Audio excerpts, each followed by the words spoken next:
এবার অস্থায়ী চুক্তিভিত্তিক কর্মীর সংখ্যা কমাচ্ছে কানাডা সরকার। এমনটাই ঘোষণা করলেন মুখ্যমন্ত্রী জাস্টিন ট্রুডো। তার কথায় কানাডায় কর্মরত যে ভারতীয়রা বা অন্যান্য প্রবাসীরা রয়েছেন তাদের ফলে কানাডা যারা সেখানকার নাগরিক তাদের ক্ষেত্রে কিন্তু চাকরি পাওয়ায় একটা সমস্যা সৃষ্টি হচ্ছে এবং সেই কারণেই কিন্তু ট্রুডোর এমন সিদ্ধান্ত। অস্থায়ী বিদেশি কর্মীর সংখ্যা কমাচ্ছে কানাডা।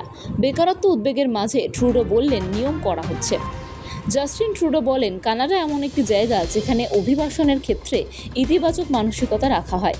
তিনি একই সঙ্গে বলেছেন, কানাডায় আসা প্রত্যেকের সাফল্যের পথ নিশ্চিত করতে চাইছে কানাডা। কানাডার প্রাইম মিনিস্টার জাস্টিন ট্রুডো সদ্য সোমবার ঘোষণা করেছেন যে কানাডা এবার সেদেশে অবস্থিত স্বল্প আয়ের অস্থায়ী বিদেশি কর্মীর সংখ্যা কাটছাঁট করতে চলেছে। স্বভাবত এই ঘটনা ঘিরে ট্রুডো সরকারের অভিবাসন নীতি নিয়ে বহু জল্পনা শুরু হয়েছে। এমনকি সেদেশে স্থায়ী বসবাসকারীর সংখ্যা নিয়েও তার সরকার ভাবছে বলে জানানো হয়েছে। প্রসঙ্গত, সামনের বছরই কানাডায় ভোট। তার আগে সেদেশের ট্রুডো সরকারের অভিবাসন নীতি নিয়ে বহু প্রশ্ন উঠছে। একটা বড় অংশের কানাডার মানুষ মনে করছেন কানাডা অনেক বেশি সংখ্যক অভিবাসী আনছে, যা ঘিরে কিছুটা চাপে সেদেশের ট্রুডো সরকার।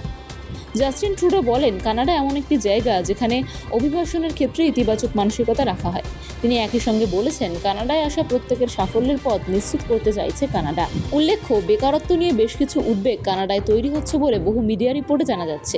এরপরেই সোমবার কানাডার সরকার কর্মশক্তির ওপর জোর দেওয়ার বিষয়ে বড় পদক্ষেপের ইঙ্গিত দিয়েছে। সরকার আরও ইঙ্গিত দিয়েছে যে ব্যবসাগুলি যাতে তরুণ, নবীন এবং প্রতিবন্ধী ব্যক্তিসহ গার্হস্থ্য শ্রমশক্তিকে সম্পূর্ণরূপে ব্যবহার করে তা নিশ্চিত করার জন্য অতিরিক্ত পদক্ষেপও চালু করা হবে।